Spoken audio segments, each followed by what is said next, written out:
Welcome back to The Breakdown with me, NLW. It's a daily podcast on macro, Bitcoin, and the big picture power shifts remaking our world. What's going on, guys? It is Thursday, July 11th, and today we are talking the latest in crypto politics. But before we get into that, however, if you are enjoying The Breakdown, please go subscribe to it, give it a rating, give it a review, or if you want to dive deeper into the conversation, come join us on the Breakers Discord. You can find a link in the show notes or go to bit.ly/breakdownpod. Well, it is official. Former President Donald Trump will speak at this year's Bitcoin conference. Trump is slated to make a 30-minute speech at the conference, which will begin in Nashville 2 weeks from today. Bitcoin Magazine, the host of the conference, called this a significant milestone for the event, and honestly, that feels like an understatement.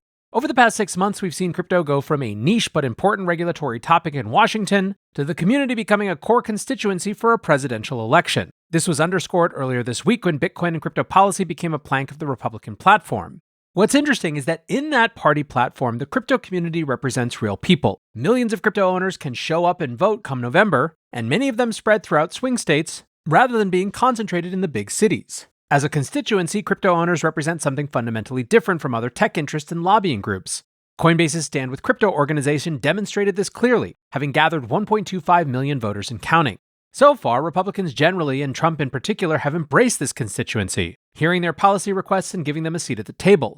The Dems have failed to meet this fairly basic standard at the party level, much to the chagrin of many progressive Bitcoiners, of whom there are many, but there are glimmers of hope across a growing sub-faction of crypto-friendly Democrat lawmakers. Still, at the end of the day, we have a presidential frontrunner speaking at the Bitcoin conference, marking a moment that Bitcoin has well and truly arrived in Washington. The other point worth noting is what the impact of the conference itself might be. Attendance will give the Trump team an opportunity to meet with policy advisors in the community, shake hands, and put names to faces. That engagement could further entrench Bitcoin policy in Trump's election platform. And while that's important, it might not be nearly as important as the impact of Trump showing up to see what the Bitcoin community looks like firsthand. The Bitcoin conference has grown to become more like a rock concert than a crypto conference, and if we know anything about Trump, it's that he loves a massive roaring crowd. There is a fair to decent chance, let's say, that this conference appearance will cement in Trump's mind that Bitcoiners are a very loud and very large constituency that are worth spending time on. When it comes to the future, Travis Kling wrote, "The likelihood of a Trump presidency is the single most mispriced aspect of crypto right now. If we get a Trump win in November, Gensler is gone immediately and replaced with someone much more pro-crypto, and the entire regulatory landscape for alts will drastically improve." Now, let's talk about the other side of the aisle. Democrats held their much-anticipated crypto roundtable on Wednesday morning. The event was hosted by Ro Khanna and featured comments from Mark Cuban. The stated objective of the meeting was to organize a sit-down between industry figures in the Biden administration, intending to hash out frustrations and talk through next steps forward. Crypto Council for Innovation CEO Sheila Warren has remained a stalwart Democrat supporter throughout the Biden presidency and felt the meeting was productive. She said, "Many people, myself included, remarked as we left that we were feeling better coming out than we did going in." Eleanor Terrett of Fox Business disclosed a list of 26 crypto executives in attendance spread across exchanges, infrastructure, venture capital, and DeFi firms. Political attendees in addition to Khanna were Senator Kirsten Gillibrand and Representative Joe Neguse. The main attraction was Anita Dunn, a senior Biden advisor. She was only able to stay for an hour, but it sounds like the meeting was a confrontational one for the longtime Biden insider. Terrett reported that one attendee told Dunn, quote, "You guys suck on crypto," and described that exchange as respectful but blunt. Another attendee reportedly said, "I'm a lifelong Democrat, but you guys have really got this one wrong." Most attendees who were willing to go on the record seemed satisfied with the meeting. Coinbase Chief Legal Officer Paul Grewal said, "I was much more optimistic walking out than I was walking in. I think it's a sign of progress that Anita Dunn came, even as she's dealing with the NATO summit and a very tense period in the Biden campaign." Sheila Warren also spoke highly of Dunn's engagement, stating, "Her tone, demeanor, and her body language told me that she was taking this seriously and really engaging with what people were saying. She was very engaged, actively note-taking, all of that kind of stuff. For a government official at that level to be engaged for over an hour, that is pretty amazing and unusual. She was definitely eager to learn more." We don't have a clear idea of how deep the policy discussion was during the meeting. One of the few substantive quotes came from Mark Cuban, who closed the meeting by exclaiming, "You all have permission to quote me saying that Biden should fire Gary Gensler." It seemed indeed that the SEC was one of the focal points, with one attendee stating, "A chunk of the meeting consisted of industry describing their terrible experiences with the SEC. Anita Dunn seemed genuinely surprised by our descriptions of the SEC's actions." One anonymous attendee was still pretty skeptical the Democrats could shift the party's position on crypto in time for the election, commenting, The Republicans are playing chess and the Democrats are playing checkers. There's no voting upside to being anti-crypto. Ripple CEO Brad Garlinghouse wants to see more than just a meeting from the Democrats, taking to Twitter to post, "Thank you to Ro Khanna for being an exceptional leader and emerging with the crypto industry. This morning's crypto roundtable, bringing together folks from across the industry with the White House and key congressional leaders, is hopefully the first step in moving from words to actual action." Unfortunately, the majority of Dems continue to enable Gensler's unlawful war on crypto, sabotaging the ability for American innovation to thrive. It's no wonder the GOP has announced a pro-crypto stance. Gensler will go down as the Luddite of his time. Words are easy, action is hard, but necessary. Choose wisely, voters are paying attention. Now, watching from the outside, I believe that it is absolutely the case that this industry will do better if both major political parties find their own particular reasons for getting behind this industry. There are plenty of ideological reasons that progressives should be excited about crypto, which have been enumerated incredibly well in books, articles, and beyond. However, it is dramatic to note the difference right now. The most pumped up the folks at this meeting could be is saying they left feeling more optimistic than when they went in, that a senior Biden advisor graced them with her presence for 1 full hour. Meanwhile, the Republican nominee and former president is going to a Bitcoin conference to speak. The contrast is very hard to ignore, and unfortunately for many crypto folks, including people who have always voted Democrat in the past, will be, when it comes to November, unignorable. Still, it is undeniable that it is a heck of a lot better to have this type of engagement, small though it may be so far, as compared to where we were with this administration just a few months ago. Hello, friends. Before we get back to the rest of the show, I want to implore you to join me at Permissionless. Permissionless is the conference for crypto natives by crypto natives, and the reason it's so important this year is that despite regulators' best attempts to push industry founders, devs, and executives out of the US, the United States remains the beating heart of crypto. Today, the tide is turning. Policymakers have pivoted from fighting crypto to embracing it. Literally now we are in a major political party's platform, which will lead ultimately to the creation of new financial products, new applications, and ultimately new adoption. Permissionless is the conference for those using and building on-chain products. It's home to the power users, the devs, and the builders. And perhaps more importantly, I will be there. The location is Salt Lake City. The dates are October 9th to the 11th, and tickets are just $499. If you want to get 10% off, use code BREAKDOWN10. Go to the Blockworks website, blockworks.co. There will be links to register for the conference, and again, you can use code BREAKDOWN10 to get 10% off.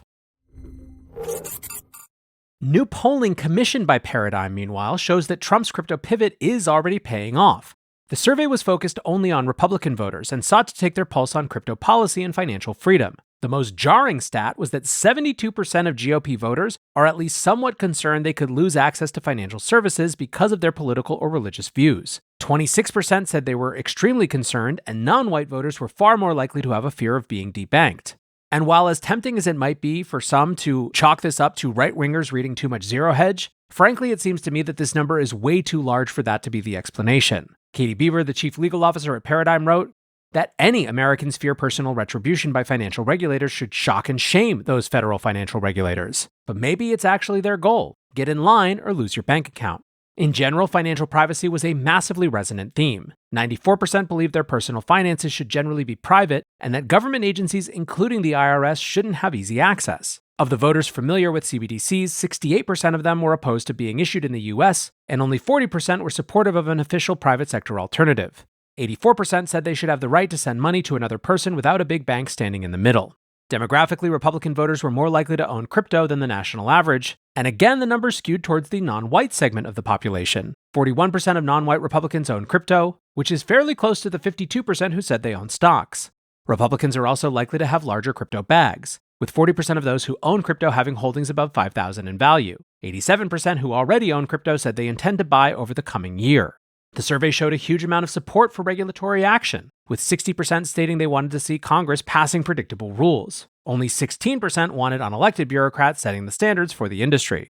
Perhaps the biggest point revealed from the polling is that Trump's crypto pivot has helped galvanize the Republican base. 13% of Republicans who weren't planning to vote for Trump said his pro-crypto stance made them more likely to support his candidacy. 24% of those already on the Trump train said they were more excited to vote after learning of his crypto pivot. These numbers all skewed heavily toward younger and non-white voters, exactly the constituency that Trump needs to get to the polling booth to secure a victory in November. The pro-crypto pivot is also helping down ballot. with candidates in battleground states being rewarded for supporting crypto. Note, this survey was taken a month ago prior to the debate. Paradigm Head of Governmental Affairs Alexander Greaves said the takeaways were undeniable. 1, he wrote, Republicans love financial freedom. 2, crypto is hugely consequential to the Republican base. Over in the Senate, CFTC Chairman Rostin Behnam has made his strongest pitch to date for urgent crypto regulation. Appearing before the Senate Agricultural Committee, Behnam said, I believe the single most important thing I have done and continue to do is advocate to this body to fill the regulatory gap. Congress must act quickly in order for regulators like the CFTC to provide basic customer protections that are core to U.S. financial markets. He added that what concerns him most about the growth of digital assets has been a lack of action from Congress. Democrat Chairwoman Debbie Stabenow wholeheartedly agreed, stating, we cannot afford to wait any longer to regulate these assets. The time to act is now. Stabenow is leading one of the legislative efforts in the Senate and hopes to share a draft bill with colleagues by the end of the week. The hearing was narrowly focused on regulating digital commodities. It featured the now customary statement from Behnam, who reiterated that both Bitcoin and Ethereum are commodities. His view has expanded after recent lawsuits, suggesting that between 70 and 80% of crypto tokens are not securities. This understanding of crypto law is getting less controversial by the day, with the focus now squarely on how to regulate crypto tokens properly.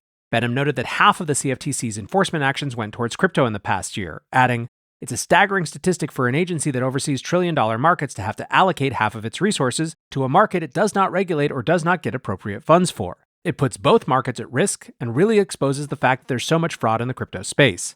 Behnam also took some aim around the poor thinking around regulation by enforcement and not wanting to legitimize the industry by passing clear rules. He said, I do not believe inaction will quash public interest for digital assets. It will only result in greater risk to our financial markets and investors. The flawed notion that regulating an asset class legitimizes it misses the point of our responsibilities. In short, our current trajectory is not sustainable.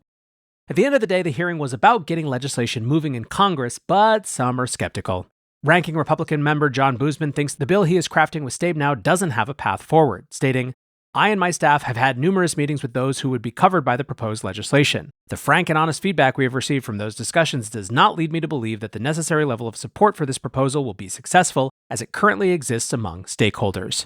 Marty Bent of 1031 Ventures is one of those stakeholders in opposition to this legislation. Explaining his concerns, he tweeted, Long story short, this committee is pushing to give the CFTC regulatory oversight over spot Bitcoin markets, which is an unprecedented expansion of CFTC authority into retail commodities trades, whereas in the past they have exclusively had jurisdiction only over commodities derivatives markets. If the CFTC is granted this expansion of authority, it would mean that they are likely going to require any Bitcoin company to register with the federal government and have enhanced KYC AML requirements. To be clear, this won't only affect exchanges, but any company that touches spot Bitcoin. These efforts are being spearheaded on the crypto side via lobbying efforts by Kraken, Coinbase, and Ripple. Not shocking because this would likely enable them to trivially erect regulatory moats. It is imperative that you speak out against this as it would increase the regulatory and compliance burdens on US Bitcoin companies considerably. Lastly today, one more note follow-up from earlier in the week. The German government continues to unload Bitcoin as fast as possible. A further 11,000 Bitcoin worth over 600 million was sent to exchanges and market makers yesterday, and more is flying out of wallets this morning.